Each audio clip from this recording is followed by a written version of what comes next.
Hey everyone, welcome back to the channel. Today we're going to talk about one of the most game-changing and controversial technologies in modern warfare, something that is sparking a brand new global arms race.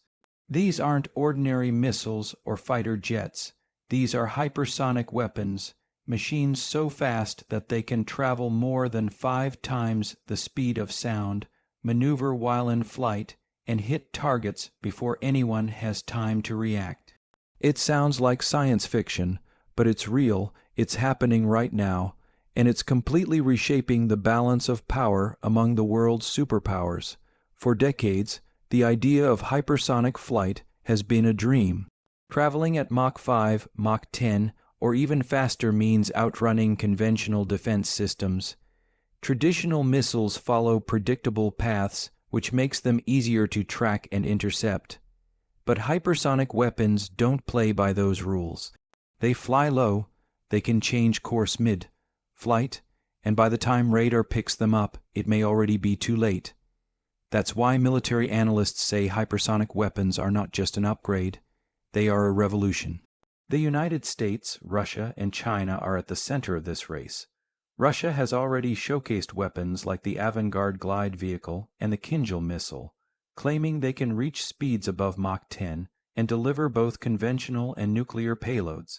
China has tested its own hypersonic glide vehicles, including one that reportedly circled the globe before striking its target, something that shocked U.S. intelligence officials. And the United States, while initially cautious, is now pouring billions into catching up, with projects like the AGM-183, AAWA, and DARPA's hypersonic air-breathing weapon concept. Each nation is pushing harder and faster, knowing that whoever dominates hypersonics could hold the ultimate advantage. So how do these weapons actually work? There are generally two types: hypersonic glide vehicles and hypersonic cruise missiles. Glide vehicles are launched on rockets into the upper atmosphere and then released to glide at extreme speeds while maneuvering unpredictably. Cruise missiles, on the other hand, use advanced engines called scramjets to maintain hypersonic speeds through the atmosphere. Both are incredibly difficult to stop, and both promise to change how wars could be fought in the future.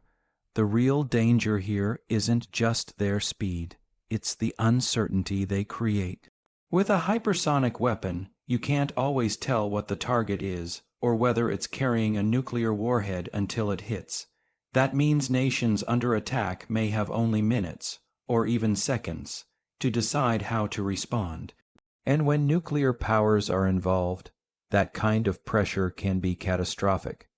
This is why some experts call hypersonic weapons destabilizing. They don't just give a military edge. They increase the risk of misunderstandings and accidental escalation. Beyond the technical side, there's also the politics of prestige. Hypersonic weapons are now a symbol of national strength. Countries want to show that they're not falling behind, because being behind means being vulnerable. That's why even nations like India, France, and Japan are investing in their own hypersonic programs.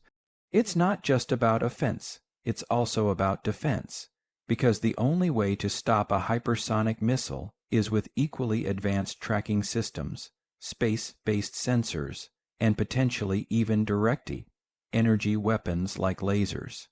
The United States is already working with allies to develop what's being called a global hypersonic defense shield.